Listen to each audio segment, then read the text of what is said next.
ఇటీవల ఏ రాష్ట్రం టీబీ పరీక్షలో అత్యుత్తమ జాతీయ అవార్డును అందుకుంది? తెలంగాణ. 100 రోజుల టీబీ ముక్త్ భారత్ అభియాన్ ప్రచారంలో నాటు అనగా న్యూక్లియిక్ యాసిడ్ యాంప్లిఫికేషన్ టెస్ట్ పరీక్షలో ఉత్తమ జాతీయ పనితీరు అవార్డును గెలుచుకుని క్షయవ్యాధి అనగా టీబీ పరీక్షలో అత్యుత్తమ పనితీరుకు తెలంగాణ గుర్తింపు పొందింది. మార్చి 24 న్యూఢిల్లీలోని విజ్ఞాన భవన్లో జరిగిన 2025 ప్రపంచ క్షయ దినోత్సవ వేడుకల సందర్భంగా కేంద్ర ఆరోగ్య మరియు కుటుంబ సంక్షేమ శాఖ మంత్రి అయిన జేపీ నడ్డా ఈ అవార్డును అందజేశారు. ఇటీవల ఉత్తరాఖండ్ తరువాత యూసీసీ అనగా యూనిఫామ్ సివిల్ కోడ్ అమలు చేసిన రెండవ రాష్ట్రం ఏది? గుజరాత్. ఉత్తరాఖండ్ తర్వాత యూనిఫామ్ సివిల్ కోడ్ అమలు చేస్తున్న భారతదేశంలోని రెండవ రాష్ట్రంగా గుజరాత్ అవతరించింది. ఇది అందరి పౌరులకు సమాన న్యాయం జరిగేలా చూడాలనే లక్ష్యంతో ఒక ముఖ్యమైన చట్టపరమైన సంస్కరణను సూచిస్తుంది. యూసీసీని ప్రవేశపెట్టాలనే నిర్ణయం ఏక్ భారత్ శ్రేష్ఠ భారత్ దార్శనికతకు అనుగుణంగా ఉంటుంది. వివిధ వర్గాలలో వివాహం, విడాకులు, వారసత్వం మరియు దత్తతకు సంబంధించిన సమస్యలను పరిష్కరించడం ద్వారా యూసీసీ చట్టపరమైన సమానత్వం మరియు వ్యక్తిగత చట్టాల సమన్వయాన్ని ప్రోత్సహిస్తుంది. ఇటీవల బ్రిక్స్ న్యూ డెవలప్మెంట్ బ్యాంకులో ఏ దేశం చేరింది? ఇండోనేషియా. బ్రిక్స్ గ్రూపు స్థాపించిన న్యూ డెవలప్మెంట్ బ్యాంకులో చేరడానికి ఇండోనేషియా అంగీకరించింది. ఇండోనేషియా బ్రిక్స్లో 10వ సభ్యదేశం మరియు న్యూ డెవలప్మెంట్ బ్యాంకులో సభ్యత్వం పొందిన 9వ దేశంగా అవతరిస్తుంది. దీనిలో 10 సభ్యదేశాలుంటాయి. బ్రెజిల్, రష్యా, భారతదేశం, చైనా, దక్షిణాఫ్రికా, ఈజిప్టు, ఇథియోపియా, ఇరాన్, ఇండోనేషియా మరియు యుఏఈ. 16వ బ్రిక్స్ శిఖరాగ్ర సమావేశం 2024లో రష్యాలో జరిగింది. 2025లో బ్రెజిల్ 17వ శిఖరాగ్ర సమావేశానికి ఆతిథ్యం ఇవ్వనుంది. న్యూ డెవలప్మెంట్ బ్యాంకులో మొత్తం 9 సభ్యదేశాలుంటాయి. అవి బ్రెజిల్, రష్యా, భారతదేశం, చైనా, దక్షిణాఫ్రికా, బంగ్లాదేశ్, యుఏఈ, ఈజిప్టు మరియు ఇండోనేషియా. వాతావరణ మార్పు, పర్వతాలు మరియు మానవాళి భవిష్యత్తు అనే అంశంపై మొదటి సాగరమాత సంభాషణ ఇటీవల ఎక్కడ జరిగింది? కాఠ్మండు, నేపాల్ దేశం. నేపాల్ ప్రభుత్వం ప్రధాన సాగరమాత సంవాదను తిరిగి ప్రారంభించాలని నిర్ణయించింది. దీని మొదటి ఎడిషన్ మార్చి 2020లో జరగాల్సి ఉంది, కానీ మహమ్మారి కరోనా కారణంగా రద్దు చేయబడింది. ఈ కార్యక్రమం మే 16 నుంచి 18 తేదీలలో జరుగుతుందని ఒక ప్రకటనలో తెలిపింది. స్విట్జర్లాండ్లోని దావోసులోని ప్రపంచ ఆర్థిక వేదిక, సింగపూర్లోని షాంగ్రిలా డైలాగు మరియు న్యూఢిల్లీలోని రైసినా డైలాగ్ వంటి ప్రపంచ వేదికల నుండి ప్రేరణ పొందిన సాగరమాత సంవాదను మొదట 2019లో ఓలీ ప్రభుత్వం ప్రకటించింది. ఈసారి నేపాల్ వాతావరణ మార్పు, వాతావరణ న్యాయం మరియు సంబంధిత సమస్యలపై దృష్టి పెట్టాలని నిర్ణయించింది. 2024-25 ఆర్థిక సంవత్సరంలో భారతదేశంలో 250 మిలియన్ టన్నుల సరుకు రవాణాను సాధించిన మొదటి రైల్వే జోన్ ఏది? తూర్పు తీర రైల్వే, ఈస్ట్ కోస్ట్ రైల్వే. 2024-25లో 250 మిలియన్ టన్నుల సరుకు రవాణాను సాధించిన భారతదేశంలో మొదటి రైల్వే జోనుగా తూర్పు కోస్ట్ రైల్వే నిలిచింది. ఈ తూర్పు కోస్ట్ రైల్వే దేశంలో అత్యధిక సరుకు రవాణాను లోడ్ చేసే రైల్వే జోనుగా కొనసాగుతున్నది. ఏ రాష్ట్ర ముఖ్యమంత్రి ఇటీవల వ్యాపారుల కోసం వన్ టైం సెటిల్మెంట్ పథకాన్ని ప్రారంభించారు? హర్యానా రాష్ట్ర ప్రభుత్వం. హర్యానా ప్రభుత్వం చిన్న వ్యాపారుల కోసం వన్ టైం సెటిల్మెంట్ పథకాన్ని ప్రారంభించింది. ఈ పథకం చెల్లించాల్సిన పన్ను బకాయిలపై పన్ను సడలింపు మరియు జరిమానా మినహాయింపులను అందిస్తుంది. 10 లక్షల లోపు పన్ను వివాదాలకు పన్ను చెల్లింపుదారులు మొత్తంలో 40% చెల్లిస్తారు. 10 లక్షల నుండి 10 కోట్ల మధ్య వివాదాలకు వారు 50% చెల్లిస్తారు. 10 కోట్ల కంటే ఎక్కువ వివాదాలకు జరిమానాలు మాఫీ చేయబడతాయి. ఈ పథకం ఏప్రిల్ 7, 2024 నుండి అమలులోకి వస్తున్నది. ప్రభుత్వం చిన్న వ్యాపారులకు మద్దతు ఇవ్వడం మరియు హర్యానా పన్ను వసూలును పెంచడం లక్ష్యంగా పెట్టుకుంది. ఇటీవల భారత పురావస్తు సర్వే సంస్థ 110కి పైగా మెగాలిథిక్ నిర్మాణాలను ఎక్కడ కనుగొంది? కేరళ. కేరళలోని పాలక్కల్లోని మలంపూజ ఆనకట్ట సమీపంలో 110కి పైగా మెగాలిథిక్ నిర్మాణాలను భారత పురావస్తు సర్వే ఇటీవల కనుగొంది. భారత పురావస్తు సర్వే బృందం ఈ ప్రాంతాన్ని సర్వే చేసి 45 హెక్టార్ల భూమిలో 110కి పైగా మెగాలిథిక్లను కనుగొంది. ఇటీవల వార్తల్లో కనిపించిన నోము వ్యాధి శరీరంలోని ఏ భాగాన్ని ప్రధానంగా ప్రభావితం చేస్తుంది? నోరు మరియు ముఖం.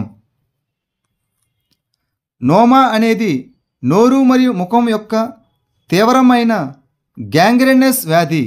దీనిని కాన్క్రమ్ ఓరిస్ లేదా గ్యాంగ్రెనస్ స్టొమాటిటిస్ అని కూడా పిలుస్తారు. ప్రపంచ ఆరోగ్య సంస్థ డిసెంబర్ 2023లో దీనిని నిర్లక్ష్యం చేయబడిన ఉష్ణమండల వ్యాధిగా వర్గీకరించింది. ఇది ఎక్కువగా పోషకాహార లోపం, ఇన్ఫెక్షన్లు, తీవ్ర పేదరికం, పేలవమైన నోటి ఆరోగ్యం లేదా బలహీనమైన రోగనిరోధక శక్తితో బాధపడుతున్న 2 నుంచి 6 సంవత్సరాల వయసు గల పిల్లలను ప్రభావితం చేస్తుంది. ఇది అంటువ్యాధి కాదు మరియు పాలిమైక్రోబియల్ జీవుల వల్ల ఇది వస్తుంది.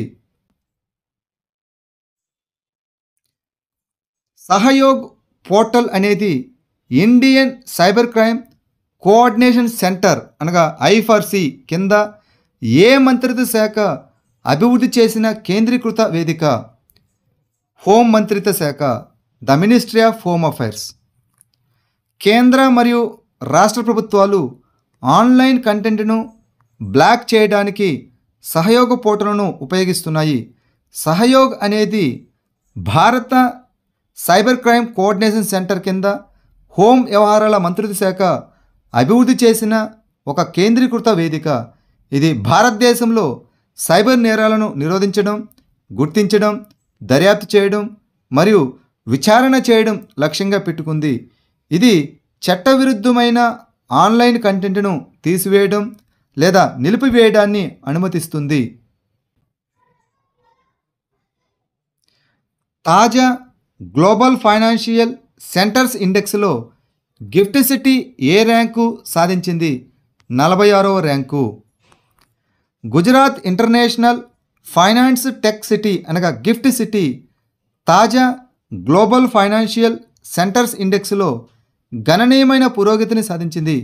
ఇది అభివృద్ధి చెందుతున్న ప్రపంచ ఆర్థిక కేంద్రంగా తన స్థానాన్ని బలోపేతం చేసుకుంది. ముంబై 52వ స్థానం మరియు ఢిల్లీ 60వ స్థానం వంటి ఇతర ప్రధాన భారతీయ ఆర్థిక కేంద్రాలను అధిగమించి దాని మొత్తం ర్యాంకును 52వ స్థానం నుండి 46వ స్థానానికి మెరుగుపరిచింది. భారతదేశంలో గ్రామీణ మహిళలు మరియు యువతకు సాధికారత కల్పించడానికి గ్రామీణాభివృద్ధి మంత్రిత్వ శాఖ ఏ సంస్థతో ఒప్పందం కుదుర్చుకుంది? యూనిసెఫ్ యువాహ్. భారతదేశంలో గ్రామీణ మహిళలు మరియు యువతకు సాధికారత కల్పించడానికి గ్రామీణాభివృద్ధి మంత్రిత్వ శాఖ మరియు యూనిసెఫ్ యువాహ్ ఒక లెటర్ ఆఫ్ ఇంటెంట్పై సంతకం చేశాయి. ఈ భాగస్వామ్యం నైపుణ్యాభివృద్ధిని పెంపొందించడం, వ్యవస్థాపకతను ప్రోత్సహించడం మరియు గ్రామీణ జనాభాకు సామాజిక ఆర్థిక అవకాశాలను సృష్టించడంపై దృష్టి పెడుతుంది. ఎంప్లాయీస్ స్టేట్ ఇన్సూరెన్స్ పథకాన్ని ఏ సంస్థ నిర్వహిస్తున్నది? Employees state insurance corporation. భారత ప్రభుత్వం ఎంప్లాయీస్ స్టేట్ ఇన్సూరెన్స్ పథకాన్ని ఉత్తరప్రదేశ్లోని మరో 15 జిల్లాలకు విస్తరించింది. ప్రస్తుతం ఉత్తరప్రదేశ్లోని 75 జిల్లాలలో 74 జిల్లాలు ఈ పథకం కింద ఉన్నాయి. భారతదేశంలో ఈ ఈఎస్ఐ పథకం కింద కవర్ చేయబడిన మొత్తం జిల్లాల సంఖ్య 778లో 689 ఉన్నాయి. ఈ ఈఎస్ఐ పథకం భారతదేశంలోనే అతిపెద్ద సామాజిక బీమా పథకం. దీనిని ఎంప్లాయీస్ స్టేట్ ఇన్సూరెన్స్ కార్పొరేషన్ నిర్వహిస్తున్నది. దీనిని ప్రధానమంత్రి జవహర్లాల్ నెహ్రూ 1952 ఫిబ్రవరి 24న కాన్పూర్ మరియు న్యూఢిల్లీలో ప్రారంభించారు. నాగార్జున సాగర్ శ్రీశైలం టైగర్ రిజర్వ్ ఏ రాష్ట్రంలో ఉంది? ఆంధ్రప్రదేశ్. నాగార్జున సాగర్ శ్రీశైలం సాగర్ టైగర్ రిజర్వ్లో పులుల జనాభా 2023లో 74 నుండి 2024లో 76కు పెరిగిందని పులులు, ఆహారం మరియు ఇతర క్షీరదాల స్థితిగతిపై వార్షిక నివేదిక 2024 ప్రకారం తెలిసింది. ఇది ఆంధ్రప్రదేశ్లోని తూర్పు కనుమల శాఖ అయిన నల్లమల కొండ శ్రేణిలో ఉంది. ఇది భారతదేశంలోని అతిపెద్ద టైగర్ రిజర్వ్. ఇది 5937 చదరపు కిలోమీటర్ల విస్తీర్ణంలో ఉంది. తూర్పు కనుమలలో ఇది అతిపెద్ద పులుల జనాభాను కలిగి ఉంది. నాగార్జున సాగర్ ఆనకట్ట మరియు శ్రీశైలం ఆనకట్ట పేరు పెట్టబడింది. రాజీవ్ గాంధీ వన్యప్రాణుల అభయారణ్యం మరియు గుండ్ల బ్రహ్మేశ్వరం వన్యప్రాణుల అభయారణ్యం ఉన్నాయి. కృష్ణానది దీని గుండా 270 కిలోమీటర్లు ప్రవహిస్తుంది. అంతర్జాతీయ కార్మిక సంస్థతో భారతదేశం యొక్క సామాజిక రక్షణ డేటా పూలింగ్ వ్యాయామాన్ని ఏ మంత్రిత్వ శాఖ ప్రారంభించింది? కార్మిక మరియు ఉపాధి మంత్రిత్వ శాఖ, the ministry of labour and employment. 2025 మార్చి 19న కార్మిక మరియు ఉపాధి మంత్రిత్వ శాఖ రాష్ట్ర ప్రభుత్వాలు మరియు అంతర్జాతీయ కార్మిక సంస్థతో భారతదేశ సామాజిక రక్షణ డేటా పూలింగ్ వ్యాయామాన్ని ప్రారంభించింది. ఫేజ్ 1లో ఉత్తరప్రదేశ్, రాజస్థాన్, మహారాష్ట్ర, మధ్యప్రదేశ్, తమిళనాడు, ఒడిశా, ఆంధ్రప్రదేశ్, తెలంగాణ, కర్ణాటక మరియు గుజరాత్ అనే 10 రాష్ట్రాలు డేటా ఏకీకరణ కోసం ఎంపిక చేయబడ్డాయి. సంక్షేమ వ్యయాన్ని ఆప్టిమైజ్ చేయడం, ఆర్థిక స్థిరత్వాన్ని పెంచడం మరియు భారతదేశం యొక్క ప్రపంచ సామాజిక భద్రతా చర్చలను బలోపేతం చేయడం ఈ వ్యాయామం యొక్క లక్ష్యం. భారతదేశంలో జరగబోయే నానో ఎలక్ట్రానిక్స్ రోడ్ షో మరియు సెమీకండక్టర్ సిస్టమ్స్పై సమావేశాన్ని ఎలక్ట్రానిక్స్ మరియు ఇన్ఫర్మేషన్ టెక్నాలజీ మంత్రిత్వ శాఖ ఎక్కడ నిర్వహిస్తున్నది? బెంగళూరు. ఎలక్ట్రానిక్స్ మరియు ఇన్ఫర్మేషన్ టెక్నాలజీ మంత్రిత్వ శాఖ మార్చి 27, 2025న బెంగళూరులోని నానో ఎలక్ట్రానిక్స్ రోడ్ షో మరియు సెమీకండక్టర్స్ ఎకోసిస్టమ్స్పై కాన్ఫరెన్స్ను నిర్వహించనుంది. సీనియర్ ఆసియా రెజ్లింగ్ ఛాంపియన్షిప్ 2025లో సునీల్ కుమార్ ఏ పథకాన్ని గెలుచుకున్నాడు? కాంస్య పథకాన్ని. జోర్డాన్ యొక్క రాజధాని అయిన అమ్మాన్లో జరిగిన 2025 సీనియర్ ఆసియా రెజ్లింగ్ ఛాంపియన్షిప్లో సునీల్ కుమార్ 87 కిలోల గ్రీకో రోమన్ విభాగంలో కాంస్య పథకాన్ని సాధించి భారతదేశానికి తొలి పథకాన్ని సాధించాడు.